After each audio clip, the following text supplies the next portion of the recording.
Olá, muito boa noite a você que acompanha a programação da TV Plan, no ar o Giro Esportivo da TV Plan e com todas as notícias, futebol brasileiro, futebol internacional. Nós vamos falar do esporte local, a Copa TV Plan de futsal, rodada ontem, goleada histórica, viu? A maior goleada até o momento da competição. E já deixa aqui o telefone, o 3729-1100, você pode deixar a sua opinião, seu time do coração. Hoje tem resultado da nossa enquete Giro Esportivo, hein? Fechadas as urnas e daqui a pouco nós vamos falar quem venceu, viu? Opção A, B ou C. E a gente já pode até lembrar, viu? Nosso WhatsApp é o 9927-3591, 9927-3591. Em breve, outras enquetes. Em breve você pode deixar a sua resposta no nosso WhatsApp. E só pra gente lembrar, hein? Do que se tratava a nossa enquete de fato. Se a Caldense conseguiria o acesso à Série C do Campeonato Brasileiro. A opção A seria: a Caldense consegue e ainda campeã da Série D do Campeonato Brasileiro. Opção B, já se trata que consegue subir para a Série C, mas daquele jeito, né? Entre os 4 lá em cima. E a opção C, se não consegue. Foi a enquete mais disputada e daqui a pouco você saberá todo o resultado ao vivo aqui no Giro Esportivo. Mas nós vamos começar falando da Copa do Brasil, viu? Encerramento das oitavas de final, a partida dessa competição, e o Internacional conseguiu fazer mais ou menos o seu dever de casa, né? Poderia ainda ter um resultado melhor, viu? Venceu por 2-0 o placar final, mas o golaço que saiu foi espetacular este gol, viu? Olha lá, gente, foi de muito longe que o meio-campista do Inter chutou e fez de fato um golaço, um gol de placa, um gol com consciência e um golaço, gente. Não tem nem como explicar, viu? Uma pintura do Internacional, enfiou aquele balaço lá de trás e fez um gol que o goleirão do Ituano não conseguiu defender. O segundo gol também teve participação dele, mas depois quem finalizou foi o craque Valdívia. Esse sim, viu? Esse é craque de fato. O outro Valdívia, o do Palmeiras, está lá no Al-Ahly, já viajou para os Emirados Árabes e agora temos que investir neste Valdívia, neste craque do futebol colorado, viu? 2-0 placar final, um placar não muito bom, mas é melhor do que outros que fecharam a rodada, hein? Para você ter uma ideia, o Fluminense ainda cedeu um dos gols da partida, viu? Fluminense 2-1 para cima do Paysandu, mas o Fluminense jogou bem, viu? Teve uma boa partida, conseguiu envolver de fato a equipe do Paysandu, só que o Paysandu ainda conseguiu fazer um dos gols, viu? Um gol em 2-1, placar final. Fluminense abriu o placar, depois ainda conseguiu ampliar, ou melhor, depois o Paysandu teve o empate e olha, Magno Alves, gente, o maior artilheiro da história do futebol brasileiro, voltou depois de um jejum de 3 meses, voltou a marcar e finalmente Magno Alves dá algum retorno para o Fluminense, viu? Já está, né, digamos, na flor da idade, já está com a idade um pouco avançada, mas assim mesmo conseguiu deixar o dele, viu? Depois o Paysandu com Iago Pikachu, o empate, o camisa 2 da equipe do Paysandu fez o empate, viu? Já deu aquele susto no Fluminense, era lá no Maracanã e tinha muito torcedor do Paysandu, hein? 2-1 placar final, já que, ó, cobrança perfeita também ali, a barreira tentou pegar, mas era barreira baixinha, né? E o gol do Fluminense saiu logo em seguida, viu? Para fechar o caixão de vez do Paysandu, mas eu acho que ainda tem muita chance a equipe de tentar ainda reverter o resultado.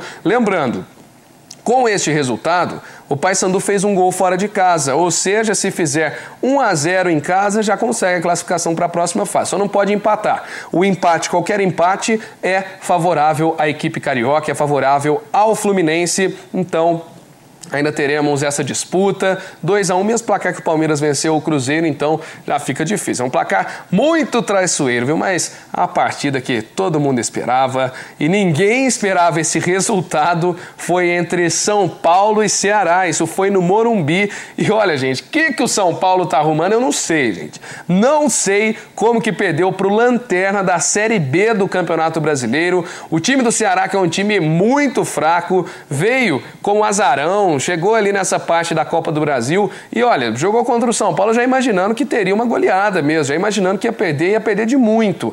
E ainda abriu o placar, a equipe cearense dava até para fazer de letra ali, viu? Facinho para ele e ainda ampliou, gente. O Ceará conseguiu depois de pênalti claro, sem dúvida, o que aconteceu. O último homem tinha que expulsar mesmo o jogador. Fica só a dúvida essa questão, foi dentro da área, não foi? Para mim foi dentro da área porque o movimento ainda começou e já estava entre essas linhas, nessa linha final do campo. Mas 2-0 e depois Alexandre Pato, atacante nato do São Paulo, conseguiu fazer o gol ainda, um bonito gol inclusive, mas gol bonito não vale mais e que dirá na Copa do Brasil, não poderia ter perdido, viu gente? Não poderia de forma alguma ter perdido essa partida, saiu ainda ali mandando aquele desabafo, saiu comemorando muito.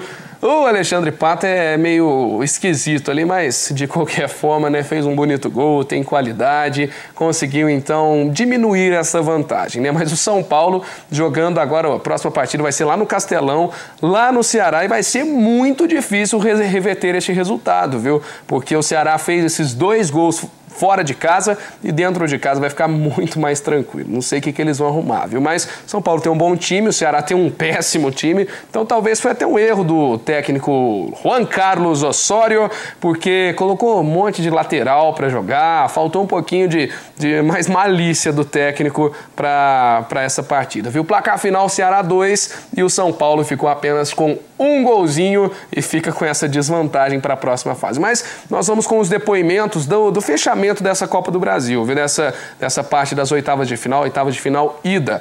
O Rodrigo Caetano, ele que é diretor executivo de futebol do Flamengo, falou sobre o clássico carioca, se viu muito decepcionado com o time, só que foi 1-0, né? Ainda dá para reverter. Vasco 1, Flamengo 0. Vamos ao depoimento. Eu não consigo dissociar o jogo do Vasco dos demais, né? Com todo respeito ao clube, o qual eu respeito demais, até por ter trabalhado lá, a gente normalmente tem que fazer uma avaliação geral, né? E como eu disse, não tem como você deixar de avaliar os jogos que vínhamos jogando, atuações que vínhamos tendo para esse jogo de hoje, né? Isso eu não dissocio. Hoje foi realmente muito mal. Igualamos na maioria do tempo o jogo e pode-se dizer que o resultado foi justo, apesar de todas as pessoas também terem confirmado que parece que na hora do lançamento o Riascos estava na frente, mas isso não apaga em nada o merecimento do Vasco pela vitória de hoje. E tem o jogo na semana que vem. No meio desse jogo da semana que vem tem o jogo contra o São Paulo, que é fundamental no Campeonato Brasileiro, porque nós temos que avançar e a gente espera retomar pelo menos o rendimento dos últimos jogos no jogo de domingo. O diretor executivo ainda comentou essa questão, lançamento, o Riascos recebeu em posição regular ou irregular. Fato é, gente, eu acho que tem muito mimimi depois da partida também. Isso, não só isso generalizando, todos os técnicos, todos os jogadores vêm reclamar, infelizmente, gente, não vai mudar resultado. Se acontecer uma situação como essa, vai ter muita crítica, mas o detalhe é, o Vasco conseguiu vencer e o técnico do Vasco deu seu depoimento, ficou impressionado com sangue nos olhos em que os jogadores da equipe Cruz Maltina apresentaram. Precisamos sair dessa situação, então a gente traça metas que talvez a gente não alcance, mas com certeza eu fiz com que a minha equipe saísse daquele lugar, daquele local talvez de conforto que ela se encontrou. E é isso que eu quero para a minha equipe esse ano. O Vasco, eu acredito que foi uma vitória importante, mas não definiu nada, porque jogamos contra uma equipe muito qualificada, né? A gente vê de repente o torcedor vaiando, mas um gol muda completamente a história de um jogo e muda a questão tática, muda, que eu falei, a formação da equipe, mas a gente sabe que tem mais 90 minutos contra o Flamengo e é uma equipe muito perigosa. Então, parabéns para a minha equipe, mas não ganhamos absolutamente nada e estamos ainda em estado de alerta e estaremos até dezembro. De fato, não conseguiram ganhar, não conseguiram passar para a próxima fase, mas mais um clássico é sempre bom conseguir trazer o caneco para dentro de casa, conseguir trazer um pouquinho de zoação no futebol que tem que ter, né, essa brincadeira sadia que sempre tem, e o Vasco que tem sido um dos destaques dos clássicos, viu gente? Nos últimos 8 venceu 7, perdeu apenas 1. Então, a coisa tá feia, viu? Botafogo, Flamengo e Fluminense só perde e o Vasco ainda lanterna da Série A do Campeonato Brasileiro. Vamos para o nosso intervalo. Fique ligado conosco aqui no Giro Esportivo.